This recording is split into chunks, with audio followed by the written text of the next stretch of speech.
Alhamdulillahi Rabbil Alamin, wassalatu wassalamu ala man la nabiyya ba'da. Tema radhës që sjell autori në librin e përshkrimit të xhenetit thot argumentet që flasin për njeriun e fundit që do të hyjë në xhenet.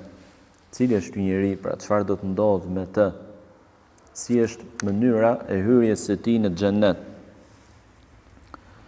Dhe sjell autori së pari hadithin e Abdullah ibn Mas'udit radhiyallahu ta'ala anhu që përcillet të dy sahihet, pra të Buhariu dhe Muslimi. Se i dërguari i Allahut sallallahu alaihi wasallam ka thënë: Unë e di njeriun e fundit që do të dalë nga zjarri, edhe të parin që dhe të fundit që do të hyjë në xhenet. I fundit që do të dalë nga zjarri, e njëkohësisht i fundit që do të hyjë në xhenet. Ai është një person i cili ecën këmbadorës, pra del nga xhenemi duke ecur këmbadorës. Dhe Allahu i lartësuar i thot: shko dhe hyr në xhenet. Ai shkon, afrohet, por i duket sikur xheneti është i mbushur. I duket sikur xheneti është mbushur. Prandaj kthehet tek Zoti i tij dhe thot: O Zoti im, unë e gjeta atë të mbushur, pra s'ka vend për mua. Allahu i lartësuar i thot: shko dhe hyr në xhenet, sepse ti do të kesh sa dynjaja, por edhe 10 fishin e saj. Apo, pra, sipas transmetuesit, do të kesh 10 fishin e dynjas. Ai thot: apo tallesh me mua, apo qesh me mua, dhe ti je mbreti? Thot Abdullah ibn Mas'ud radhiyallahu ta'ala anhu, dhe unë e pash të dërguarin e Allahut sallallahu alaihi wasallam të qesh në kjo fjalë e këtij personi, pra sa që ju dukën dhe mbalët e tij, dhe tha: ky është njeriu me gradën më të ulët në xhenet. Çfarë kuptojmë nga ky hadith që është përmendur dhe më parë në temat e mëparshme? Thot profeti sallallahu alaihi wasallam: unë e di njeriu në fundit që do të dalë nga zjarri. Ktu bëhet fjalë për atë që ka qenë besimtar, por ka pasur dhe gjunahe. Dhe Allahu i lartësuar caktoi dhe dëshiroi që ty të qëndrojë një farkohë në xhehenem, sa të pastrohet nga gjunahet e tij me anë të dënimit. Dhe një ditë del nga xhehenemi, sepse ishte njësues, kishte tauhid. Nuk ishte i dhujtar, dhe xhehenemi është i përjetshëm për i dhujtarët dhe llojet e tjerë të pabesimtarëve. Por ky edhe tu del në pa vlera të tauhidit, vlera njëshmërisë së Allahut. Prandaj falenderojmë Allahun Azza wa Jall që na udhëzoi në fenë e tauhidit, na bëri musliman me tauhid, duke adhuruar vetëm atë, duke i përgjëruar vetëm atij. Dhe lutim që deri në fund të jetës të vdesim me tauhid dhe ta takojmë Zotin ton me tauhid. Dhe ky është edhe i fundit që do të hyjë në xhenet dhe del nga zjarri i këmbadorës, pra si ai njeri që është raskapitur, është dërmuar, është lodhur, saqë në këmbë nuk qëndron dot. Ka qenë zjarri i xhehenemit, Allahu na ruaj. Allahu na ruaj. Dhe Allah i lartësuar thot: shko robi im, hyj tani në xhenet, hyr në xhenet, shko tani. Ai niset, afrohet, por në mendjen e tij duket sikur xheneti është mbushur plot, s'ka më vend për të. Pra njerëzit i kanë marrë të gjitha gjërat e bukura të xhenetit. Ky ka marrë to, ky ka ato, prej tokave, prej begative të tjera, pasurive të tjera, s'ka më për të. Dhe kthehet te Zoti i tij dhe i thotë: o Zoti im, unë e gjeta atë plot. S'ka më vend për mua, s'ka mbet më gjë për mua. Çu mendoj ky. Por Allahu i lartësuar, subhanallah, Dhe këtu është mëshira e Allahut me njeriu në fundit që do të hyjë në xhenet. Që sa e madhe është me këtë njeri. Imagjinoni me besimtarët e tjerë, sa madhështore duhet të jetë, sa mrekullueshme duhet të jetë. I thotë robi im shtro se ti ke dynjan dhe 10 fishin e saj. Pra sa është dynja? Dynja e madhe është. E madhe. Kemi për shembull përmendën në historinë njerëzore perandoritë e mëdha që kanë pasur një shtrirje gjeografike shumë të madhe nga njëri kontinent në tjetrin. Apo si thuhet për disa perandori që kanë ekzistuar, dielli linte dhe perëndonte në territorin e saj. Aq e madhe ishte, nga Evropa deri në Azi e Afrikë.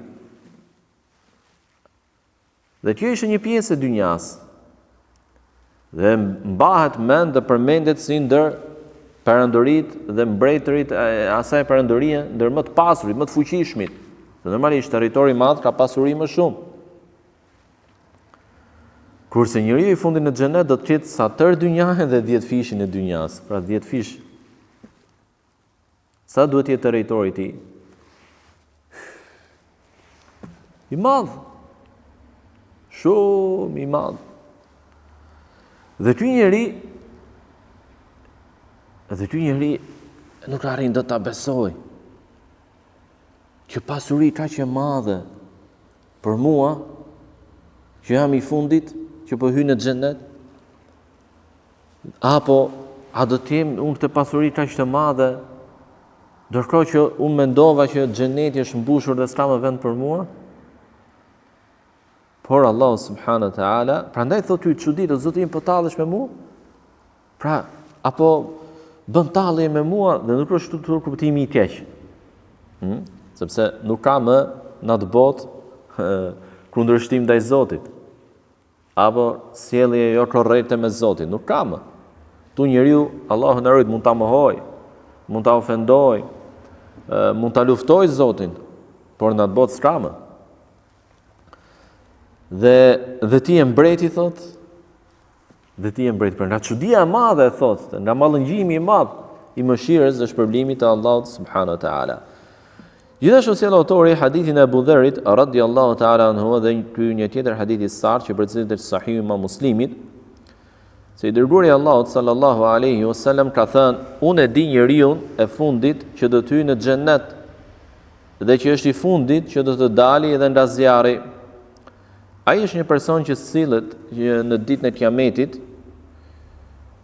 dhe i thuhet atij, vjen në ditën e Kiametit dhe i thuhet atij, dhe thuhet për të, jo atij, po thuhet për të. Pra i thuhet me lajkeve në lidhje me çështjen e këtij: silleni atij dhe paraqitini atij gjunahet e vogla. Silleni atij dhe paraqitini gjunahet e vogla dhe fshijini të mëdhat. Pra mbulojini ato, mos duken, mos përmenden, mos shihen. Vetëm të vogla. Dhe i shfaqen dhe i vin prezant gjunahet e vogla, i prezantohen edhe i thuhet: në të filan ditë ke vepruar këtë gjë, në filan ditë ke vepruar këtë gjë, e shumë e radhë. Dhe ai thot po. Pranon, dhe nuk ka mundësi të mohoj. Nuk ka më atë ditë fshehje, nuk ka mundësi të mohoj. Dhe në të gjendje është shumë i frikësuar, sepse thot gjunahet e vogla shisa janë dhe më erdhën, dhe po merrem llogari për to. Por kur të vi radha gjunafeve të mëdha, si do jetë puna ime, thot. Është i trembur. Shumë i trembur. Edhe i thuhet: ti për çdo të keqe që ke vepruar, do të zëvendësohet me një të mirë. Pra çdo gjunaf që ke vepruar, nuk do të ndëshkohesh për to, por do të zëvendësohet me një të mirë. Ai thot: o Zoti im, po unë kam vepruar edhe këtë dhe atë dhe s'po i shoh. Pra thot për gjunahet e mëdha. Pse i përmend këtë gjunahet e mëdha, ndërkohë që dikush mund thot: elhamdulillah, Allah ja fsheu, ti pse kërkon ti dalin publike? Sepse kur sheh që Allahu azza wa jall për gjunahet e vogla ja zëvendësoi me të mirë, me shpërblim, atëherë kërkon që ta bëj të gjitha me të mëdhajat. të përfitoj më shumë nga mëshira e Zotit e tij. Subhanallah, sa madhështore është mëshira e Allahut. Detyrë për kë? Për njeriu në fundit që do të hyjë në xhenet. Dhe thotë Abu Dharri radhiyallahu ta'ala anhu, dhe unë pash të dërguarin e Allahut sallallahu alaihi wasallam të qesh në kjo fjalë e tij sa që ju dukën dhëmballët. Të qesh në fjalë e tij sa që ju dukën dhëmballët profetit sallallahu alaihi wasallam. Dhe sjell më pas autori nga Abdullah ibn Mas'ud një tjetër hadith, po në lidhje me këtë temë dhe për cilët është Sahihu Imam Muslimit, pra është i saktë se i dërguari i Allahut sallallahu alaihi wasallam ka thënë: personi i fundit që do të hyjë në xhennet është një person që ecën ngadalë, i cili ngrihet, rrëzohet, pra se një njeri i pafuqishëm i dërmuar, se ka qenë zjarri në xhenemit. Dhe zjarri e prek atë, i përplasët, pra i vjen në fytyrë, në anët e trupit, e djeg. Akoma pra s'ka shpëtuar plotësisht. Dhe kur largohet prej tij, kthehet, kthen fytyrën nga zjarri për ta parë, dhe thot: madhështor është ai i cili më shpëtoi mua prej teje. Madhështor është ai i cili më shpëtoi mua prej teje, për kujt? Prej xhehenemit. Vërtet Allahu më ka dhënë mua një dhuratë, një begati që s'ja ka dhënë askujt. Prej të parëve, të hershmeve dhe të fundmëve nga njerëzit. Çu mendon ti? Çu mendon? Fakti aq i tmerrshëm është xhehenemi, Allahu na ruaj. Allahu na ruaj nga çdo fjalë dhe çdo vepër që na afron drejt xhehenemit. Saqë kur ky shpëton, del nga xhehenemi, i dërmuar, i rastrapitur, i vrarë, kupton. Kthehet dhe shef dhe falenderon Allahun duke thënë: madhështor është Allahu i cili më shpëtoi mua nga ty. Dhe Allahu si ka dhënë dhurat, begati më të madhe askujt se sa mua. Pra, s'ka hyrë në xhenet akoma. Thjesht fakti që shpëtoi një herë mirë nga zjarri i xhehenemit, ati i duket sikur është njeriu më i shpërblyer, më i begatuar. Dhe i shfaqet atij një pemë, thot profeti sallallahu alaihi wasallam. Dhe ky e sheh atë dhe thot: o Zoti im, më afro mua tek ajo pemë, që të futem në hijen e saj dhe të pi nga uji që është në të. Allahu i lartësuar i thot: o biri i Ademit, nëse unë ta jap, ti do të më kërkosh mua përsëri, pra do të më kërkosh gjëra të tjera. Ai thot: o Zoti im, jo, të premtoj që nuk do të kërkoj më gjë tjetër. Dhe Allahu i lartësuar e justifikon atë, ja pranon justifikimin, sepse ai po shet diçka për të cilën nuk mund të bëhet durim, po shet një pemë të bukur. Ka dalë nga xhehenemi, tani po i shfaqen bukuritë e xhenetit. Dhe ky s'ka hyrë akoma në xhenet. Dhe e afron Allahu subhanahu wa taala tek ajo pemë, ai hyn në hijen e saj dhe pi nga uji në të. Por më pas i shfaqet një tjetër pemë, më e bukur se e para. I shfaqet një tjetër pemë, më e bukur se e para. Ai e sheh atë dhe thot: o Zoti im, më afro tek ajo pemë, që të futem në hijen e saj edhe të pi nga uji në të. Allahu i lartësuar, dhe nuk do të kërkoj më gjë tjetër pas saj. Nuk do të kërkoj më, thot. Vetë ky thotë fjalë. Allahu i lartësuar i thot: o biri i Ademit, a nuk më premtove më parë se s'do të më kërkoje më gjë tjetër? Ai thot: o Zoti im, nëse ti më afron mua tek ajo pemë, unë të premtoj se nuk do të kërkoj më ty gjë tjetër.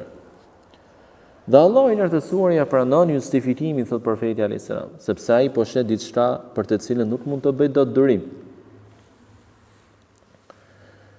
Dhe e afron tek ajo pemë, ai futet në hijen e saj, pi nga uji në të, por më pas i shfaqet një tjetër pemë pranë portës së xhenetit, më e bukur se dy pemët e mëparshme.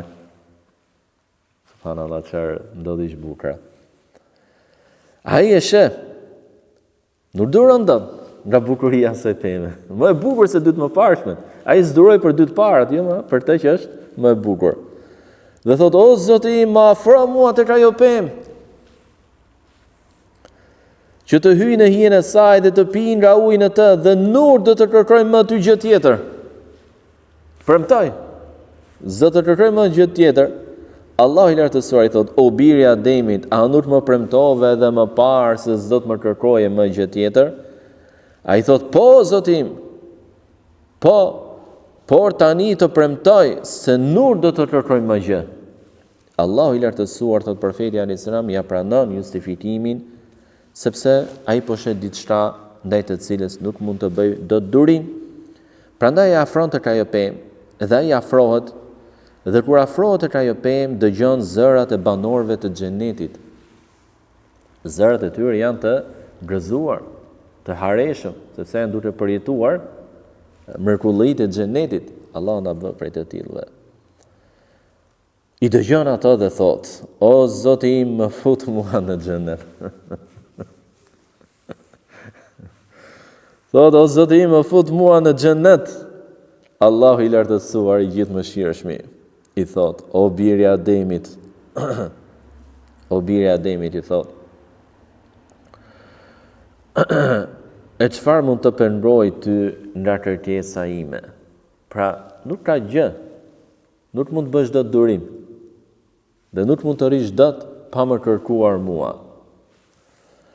Prandaj thotë, unë do të jap ty sa dynja, a je i kënaqur që të jap ty sa dynjaja dhe një herë si ajo, dhe një herë sa ajo.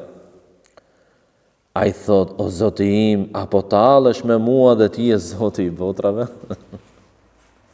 La ilaha illallah. Qeshi ibn Mes'udi radiallahu ta'ala anhu, kur e tharte fjalë, kur e përcolli këtë hadith, dhe i than, e pyetën, përse qesh? Ai i tha, profeti sallallahu alaihi wasallam qeshi, dhe tha, dhe kur e pyetëm pse qesh, tha, sepse edhe Zoti i botrave qeshi nga fjala e robit kur tha, apo tallesh me mua dhe ti je Zoti i botrave? Dhe Allahu i lartësuar i tha, jo, nuk po tallem me ty, por unë kam fuqi për çdo gjë. Por unë kam fuqi për çdo gjë.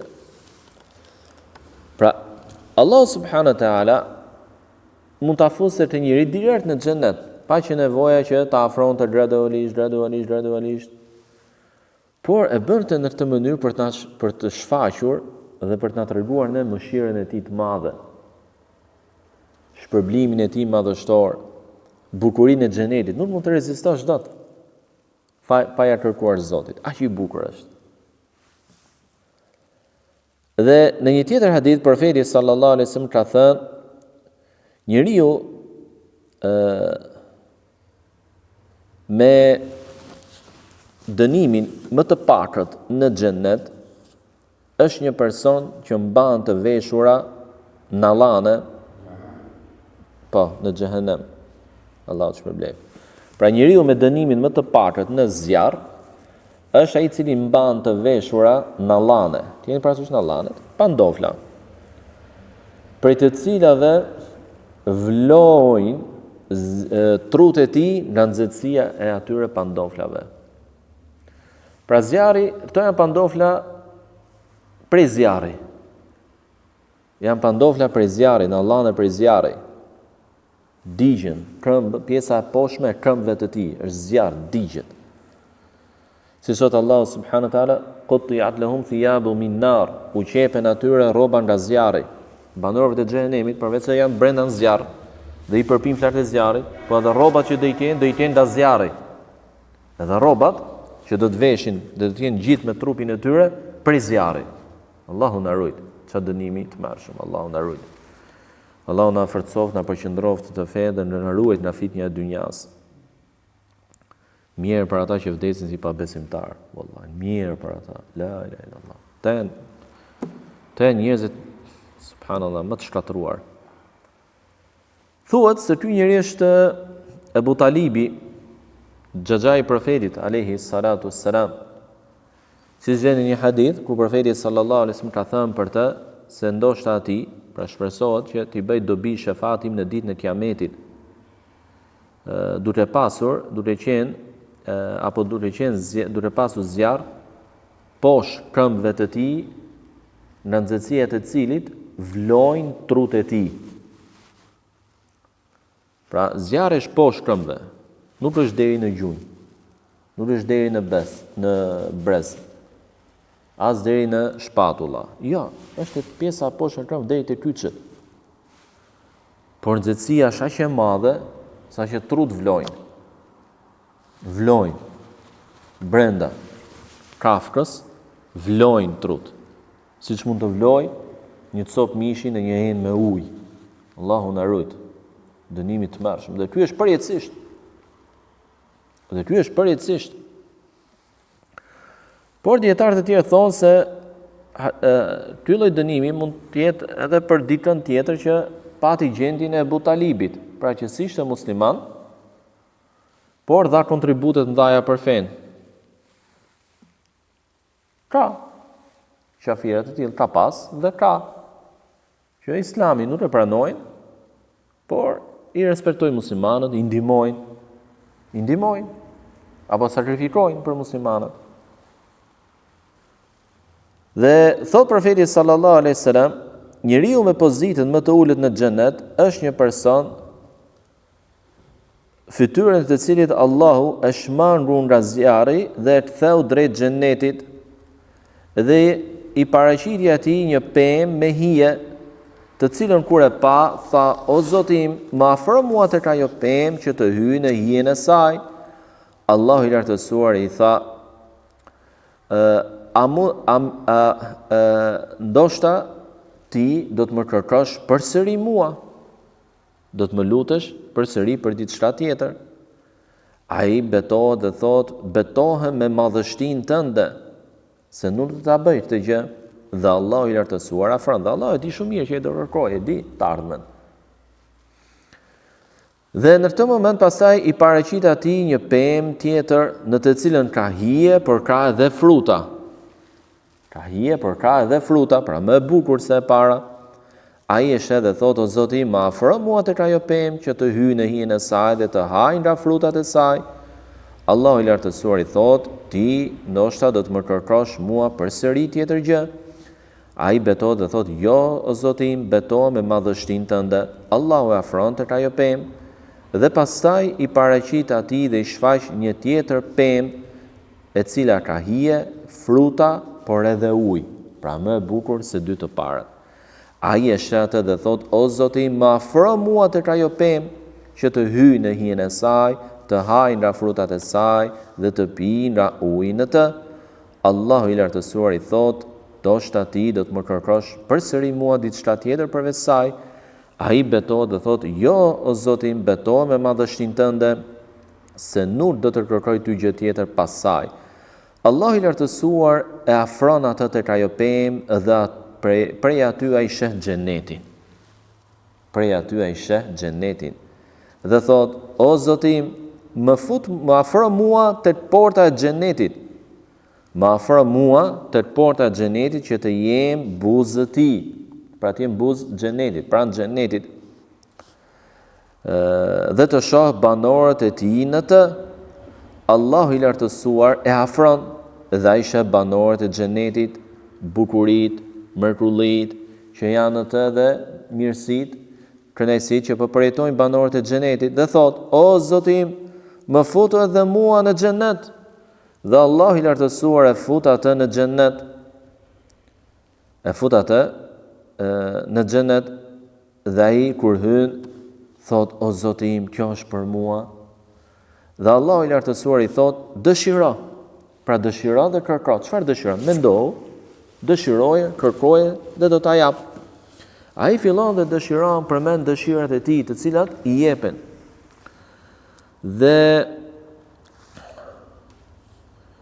Dhe kur i ndërpritën dëshirat, Allahu, pra kur mbaron së dëshiruari, ka përmendur lloj-lloj dëshira, subhanallahu, sa e madhe mëshira e Allahut. Me kë me njeriu në fundit që do hyjë në xhenet. Imagjinoni ata që janë la ilaha illallah. Allah na dhan xhenetin Firdaus. Allah na dhan gradat larta në xhenet. Dhe kur ati i mbarojnë dëshirat, Allah i thot, ty do t'jepet ajo, por edhe 10 fishi i saj. Allahu akbar. Allahu akbar. Mirë për ata që humbin mëshirën e Allahut. Sa madhe është, sa e bukur, sa mrekullueshme.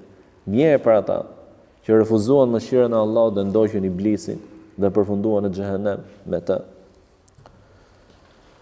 Dhe kur hyn në shtëpinë e tij, i vinë ati 2 bashortet nga hyrijet. I vinë ati afron 2 bashortet nga hyrijet, të cilat i thonë, falenderojmë Allahun që të krijoi ty për ne dhe na krijoi ne për ty. Pra i shprehin ngrohtësi, mikpritje, dashuri, dëshirë për të. Ja shprehin hyrijet e xhenetit. Dhe ai thot, kur sheh të gjithë të mirësi, thot, askujt, subhanallah, askujt nuk i është dhënë mirësi më e madhe se sa mua.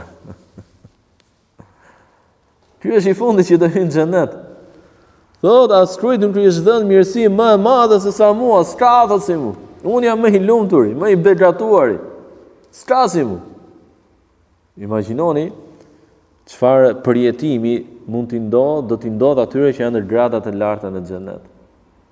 Që kanë shumë herë më shumë se ky. Për shkak të përkushtimit, devotshmërisë, dashurisë, sinqeritetit që patën me Zotin e tyre në dynja. Hadithi i fundit i temës në Sahihun Imam Muslimit nga Al-Mughira bin Shu'ba radhiyallahu ta'ala anhu, se i dërguari i Allahut sallallahu alaihi wasallam ka thënë, një herë Musai e pyeti Zotin e tij dhe i tha, cili është njeriu me gradën më të ulët në xhenet? I tha, ai është një person i cili do të vi pasi të gjithë banorët e xhenetit kanë hyrë në xhenet, dhe do t'i thuhet edhe atij, hyr edhe ti tani në xhenet. Ai thot, si o Zoti im, si të hyj ndërkohë që njerëzit i kanë marrë të gjitha banesat e xhenetit dhe bukuritë, mrekullitë e tjera. I thuhet atij, a je i kënaqur që ty të jepet sa mbretëria e një prej mbretërve të dynjas? Ai thot, po Zoti im, i kënaqur jam. I thuhet atij, ty do të jepet ajo, por edhe një herë sa ajo, edhe një herë sa ajo, edhe një herë sa ajo, edhe një herë sa ajo, dhe kur i thuhet edhe në të pestën, ai thot, jam i kënaqur o Zoti im. Jam i kënaqur, thot, o Zoti im. Dhe i thuhet atij, ti do të kesh 10 fishin e saj. La ilaha illallah, çfarë mëshire të madhe ka Allahu. 99 mëshirat që i ka rujt. 99 mëshirat që i ka rujt. Dhe ti në të do të kesh çfarë të dëshiroj nefsi, vetja. Dhe çfarë të kënaq ty syrin.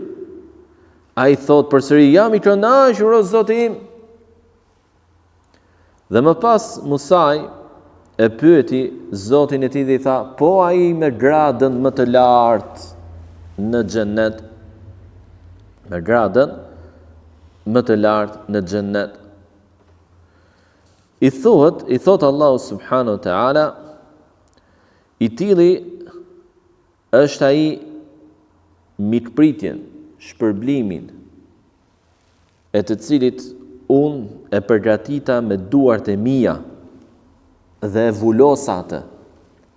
Kuptimi që nuk ndryshon, nuk ka më nevojë të ndryshoj, aq i bukur është.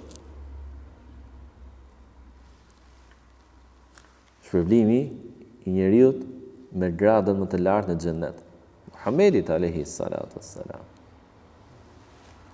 Aq i bukur është sa që nuk ka nevojë të ndryshosh diçka në të. Pra thosh, bëhet kjo se do jetë më bukur, apo të heqim të vëmë të se do jetë më bukur. Ja. Nuk ka.